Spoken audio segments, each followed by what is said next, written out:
to the very first episode of the Ramos podcast. Drum roll, please.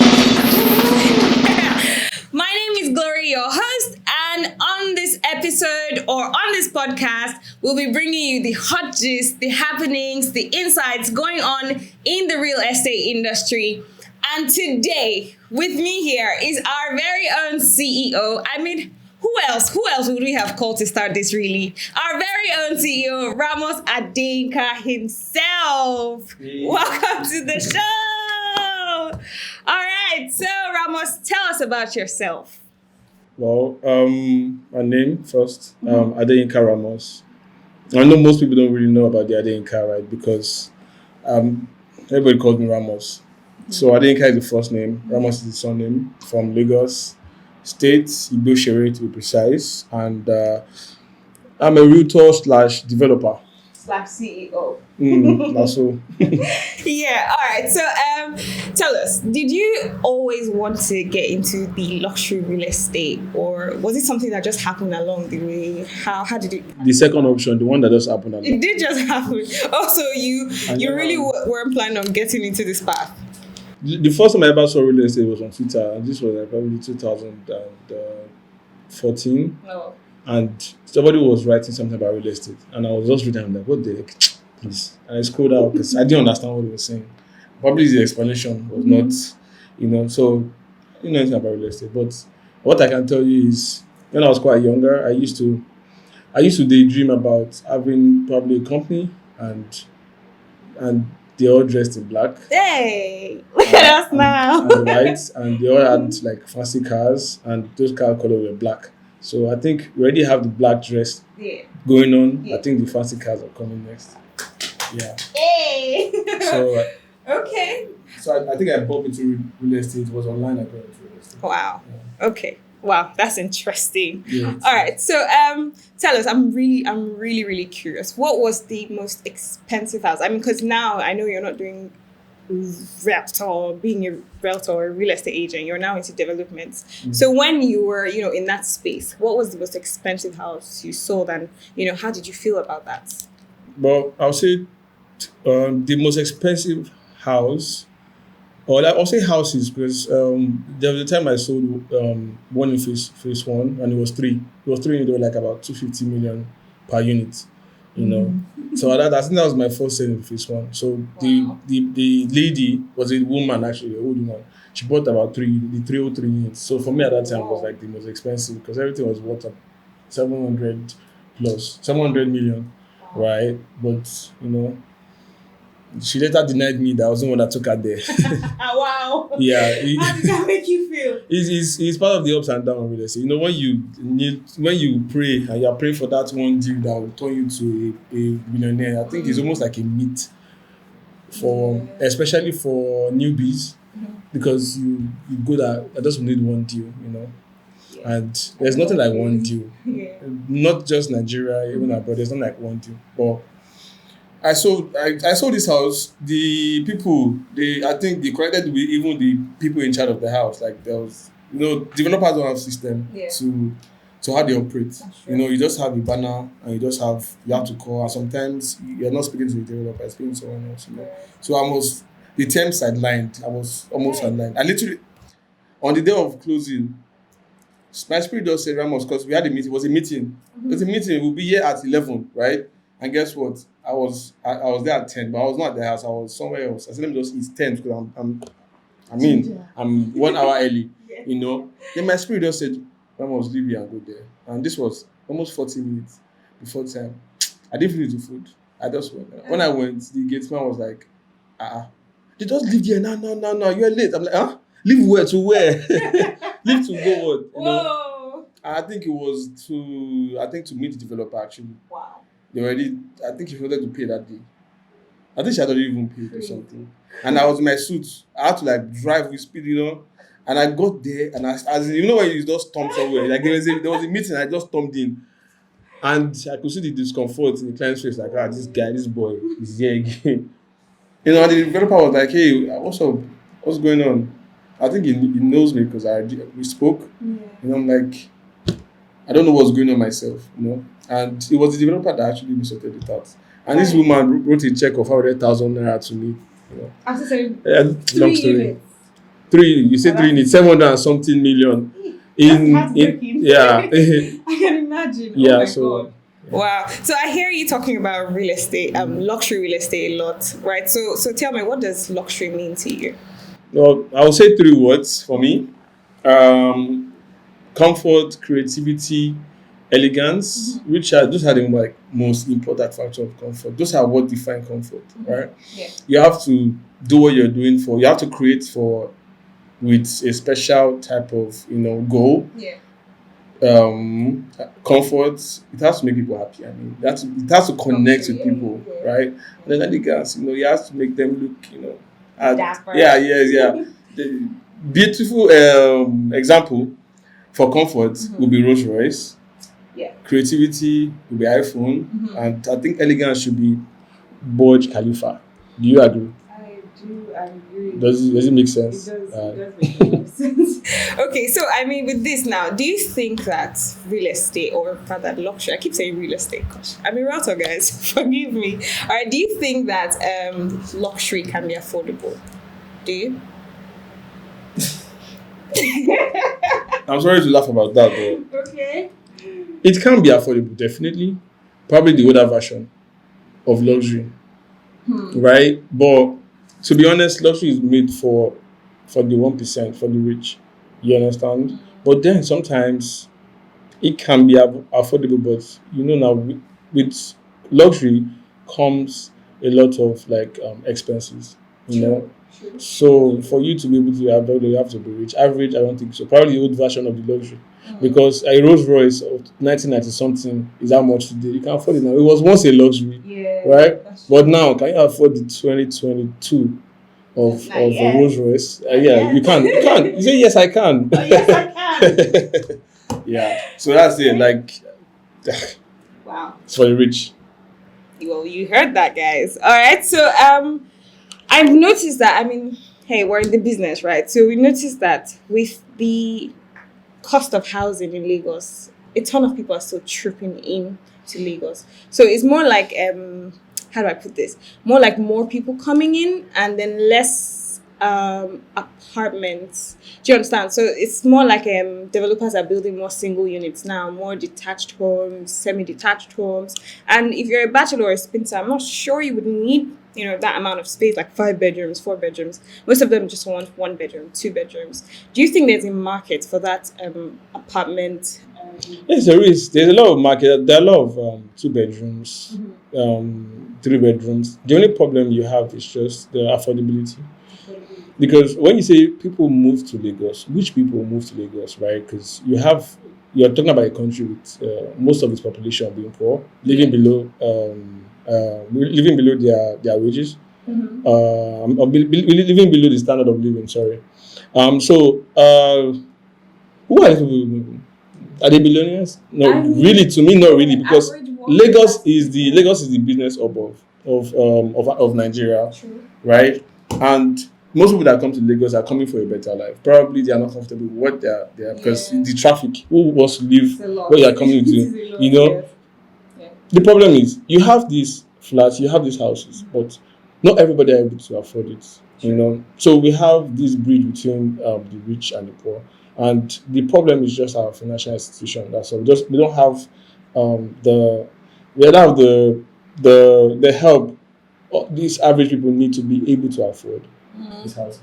So that's you speaking about mortgages now, right? So it's a bit difficult getting access to mortgages in Nigeria compared to what we get outside. So do you think there would come a time where people can easily access this, pay down a deposit of this amount and then pay within 20 years, 30 years? Do you think that's a thing that can happen sometime in the future? Well, that's the solution to our problem, especially when it comes to housing. It is possible. We just have to talk to our leaders. We have to talk to the guys at the top, because without their help, we cannot succeed. Sure.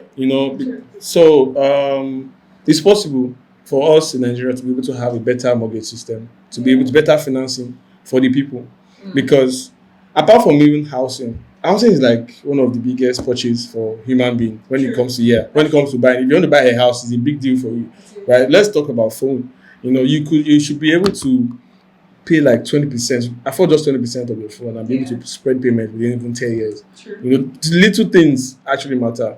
I was in a store where I saw I think there's a TV for about 2,000. And they said you can pay $100 and spread your payments within 10 years. Okay. Are you kidding me? That's a TV. That means I can afford it. It's a TV for $2,000, right? With just how much an average person should be able to afford that. Right. So let's bring it to context. Nigeria, you have TVs for probably 3 million, right? If I'm earning 120K, I definitely can afford it. Because they will tell you to pay probably $50 per month. What is $50 per month? Or what is 10,000 naira to 150,000 that you're collecting for your comfort, right? Yeah. So just need a bet, and it's possible. It's possible, yeah. Right. So I heard you talking about cost of housing, right? So for instance, we know that houses in Lagos are quite pricey. Houses in Nigeria are quite pricey compared to what you get in outside the country. For instance, a $1 million house in Lagos, say Ikoyi, right? People would say that you would get more value for a house outside, say a $1 million house in Texas. You get more value for that than what you get in Lagos. What do you think about that? Well, this is a controversial argument, right? Because Nigeria has its advantage and America has its advantage. The only problem is Nigeria is less developed than America. Right. If you fix your country, telling you they won't see Nigeria as that bad because you are buying a house for $1 million, but you don't have lights. You have to buy a generator. That's true. Right? But you are going to a $1 million, it's not your business. You are facing the government. Once you buy your house, you are going to pay money to the government for your light and your water and everything, or what have you. Right? And Nigeria doesn't have a good system.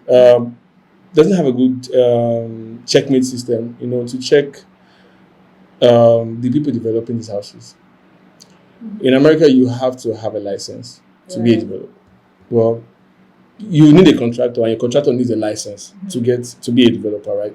In Nigeria, you just wake up one morning, you have money, and you enter the business. You carry the roof and put it under the house, right? And see, like so many buildings like you see online. So we need to have bodies that check. You can see houses that collapse, but they were approved by the government. So those are what I'm talking about, right? So we need bodies that would checkmate the people developing houses. Probably that would help us get better value for money. In Nigeria right now, you have more. To me, you have more houses than there's no difference. We have more houses that are not really affordable, so people can't really buy these houses, right? And that's because it's not the people's fault. People, they blame it on developers. It's not really the developer's fault because one has to develop how much he bought his land, first of all. Ask him the cost of materials.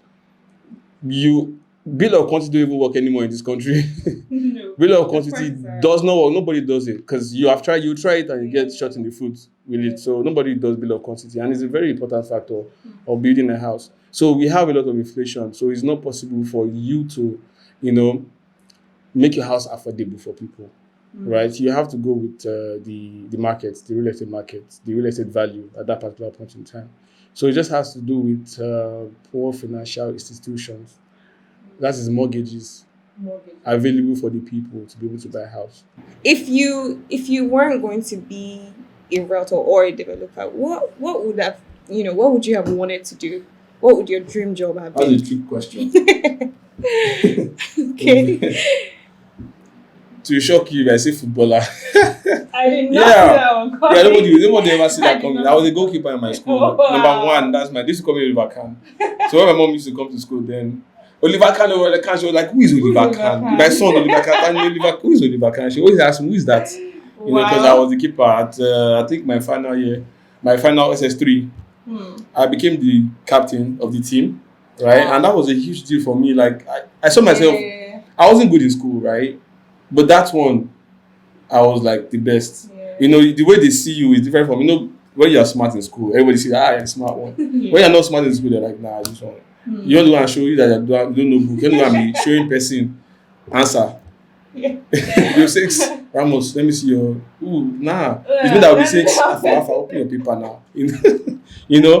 So, like, but football was a different thing for me. Like, I was like the big dog, you know. I was the go-to guy. Yeah, I was the go-to guy. So, you know, so it's a special thing. So I think after school, I was supposed to probably go to UK, but you know what, your mother has a different plan for you as an African mother that we know. But they have a different plan for you, you know. Yeah. So that's how. But I think in football and music, yeah, I started that one too when I was in like school. This one. Let me say this one shocked me. That's how I should put it. Yeah, I have a song, but I eat it. Nobody can access it. You guys should comment below. We need to get this song out. Okay, so you've gone from being a realtor. I mean, that's where you started from, and now you're developing properties. You have team members that are handling the buying, the selling of houses. Glory of Ramos. So how is that going for you? How's development going for you? That's your answer. Whoa. It's a journey. It's a different type of journey. It's not as easy as being a realtor, right? Because I mean, it takes time, you know, especially when you're trying to build luxury. It takes time. So imagine, and it's capital intensive. So you end up at the point in time you see yourself going broke because you're trying to build something, you know. So like that's how capital intensive it is, you know, and it takes a lot of time. So you have to invest probably for 6-8 months, at most a year, you know, before you can get your power. And after a year, you have to still wait to, you know, if you're not able to sell off plan, you have to wait to get buyers. And artisans are like one of the biggest issues for developers. Yeah, and I can say for sure 100% that all the developers listening to this will be able to relate to that, you know, because they are uneducated, you know, and their way of thinking is way, way different, you know. So you have to, you're dealing with a different type of human being, you know. So the way you approach your friends, your business people, or whatever, people that do business with you normally, it's not the same way you approach these people. Yeah. Because these people can disappear on you on your site while working. They won't finish, they'll just disappear. So yeah, it's not an easy task, but just with problems come solutions. So I am definitely working on a solution to that. Okay. So now you're developing. What should we expect from you? I mean, we know that you're always busy. So what should we expect from you in the coming months? What are we? I mean, we know our minds are going to be when you're done, but give us a little insight to what you're doing. I feel like we can. This is an adventure for us, you know, to bring Africa to the limelight of luxury, right? Yeah. Because how many cars or how many of our products do you see in another country, especially a developed country? None, right? So it's like you almost look as if they're pushing, hey, stay here and don't move, right? Yeah. But creativity is one thing no one can fight. You can only embrace it, no matter where it's from, right? So for me, I've always been wishing all my life to always create something that people would love and admire and want, you know. And building for me is like an opportunity. It's not. I've built this is my second project. That's the terrace, right? Yeah. And the semi-detached, I'm also building the terrace. I like my second, because I'm building them side by side. So it's like my second project, right? My first project. So I surprised myself with that, right? And it went so far. I had people from different countries of the world. In fact, when I was in America, I showed the white guy my house, and he was like, "Wow." And I'm like, "Okay, yeah, that's good." And I think some people see the house and think it's in South Africa.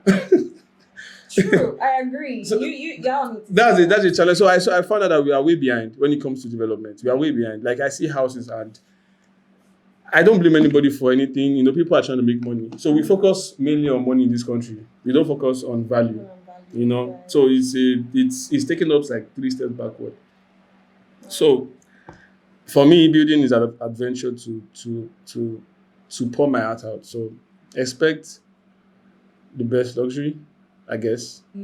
One of the best luxury, actually. Not me being competitive, but me being assured that we are going to see the best luxury from us. Okay. All right. Thank you, Ramos, for coming on the show. I mean, we know we had to drag you from a busy schedule. Thank you so much for coming on the show. We really do appreciate it.